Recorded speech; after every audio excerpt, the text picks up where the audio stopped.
Rights స్వయంగా మీ hotel ఇది ప్రజాపాలన, ప్రజలకి సామాన్య ప్రజలకి అందుబాటులో ఉండే ప్రభుత్వము. కాబట్టి సామాన్యురాలైన కుమారిని హోటల్‌ని మళ్ళీ తిరిగి ప్రారంభించండి అని జెప్పారు. దీనిపైన ఏమంటారు?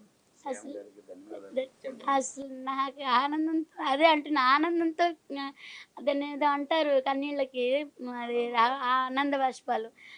అవే అనుకుంటా. నాకు అంత సంతోషంగా నిజంగా నేను సీఎం గారికి థాంక్స్. ఎందుకంటే ఇన్ ఆయన ఇదికి మాలాంటి వాళ్ళని కూడా ఇలా ఇది జేయాలంటే నిజంగా అసలు ఆయనకి మేమే కాదు మా స్ట్రీట్ ఫుడ్ అందరూ కూడా ధన్యవాదాలు చెప్పుకుంటాం. అందరి తరపున కూడా.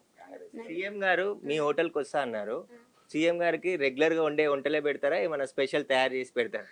అంటే అందరూ నా పిల్లలే. అందరూ ఇదే. కానీ నేను చేసే వంటకాలు కూడా అన్నీ చూపిచ్చాను. బయటివనేది అసలు నేను ఏది వాడను. అన్నీ ఇంట్లోనే ప్రిపేర్ చేసుకుంటాను. ఈ టేస్ట్ గల కారణం కూడా అదే. హ్మ్. అది.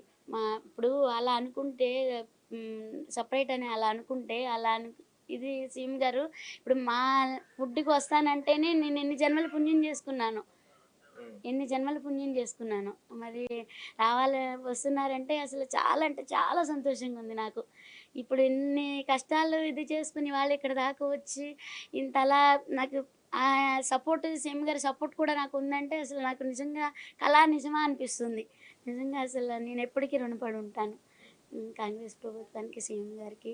అసలు మీరు సోషల్ మీడియాలో విపరీతంగా పాపులర్ అయ్యారు. అసలు ఇలాంటి పాపులర్ మీకు వస్తుందని ఊహించారా ముందుగానే? హుహు. ఆ! లేదు. అసలిప్పుడు నమ్మలేకపోతున్నామసలు. ఇది నిజమా? కలా అనిపిస్తుంది. ఎందుకంటే ఇట్లా కాకపోతే పోలీస్ వాళ్ళు కూడా మనల్ని ఎప్పుడూ ఇబ్బంది పెట్టలేదు, రాలేదు. అంటే ట్రాఫిక్ జామ్ అయితుంటే మరి క్రౌడ్ ఎక్కువైతుంటే దాన్ని కూడా నేను ఒప్పుకుంటాను. మరి దానివల్ల ప్రాబ్లమ్ అయితే వాళ్ళు చేసే డ్యూటీ వాళ్ళు చేశారు. కానీ దాన్ని కూడా మనం కొద్దిగా కంట్రోల్ చేసుకుంటే వాళ్ళు కూడా మన జోలికి రారు. ఎందుకంటే నిజాన్ని ఒప్పుకోవాలి. హ్మ్. ఇగ ఇలా ఇంకోసారి ఇది కాకుండా ప్రతి వచ్చే వాళ్ళందరికీ కూడా ట్రాఫిక్ ప్రాబ్లమ్ కాకుండా కొంచెం గుంపులుగా నిలబడకుండా దానికి కూడా ఏదో ఒక దారి చూపిస్తే అక్కడ కొంచెం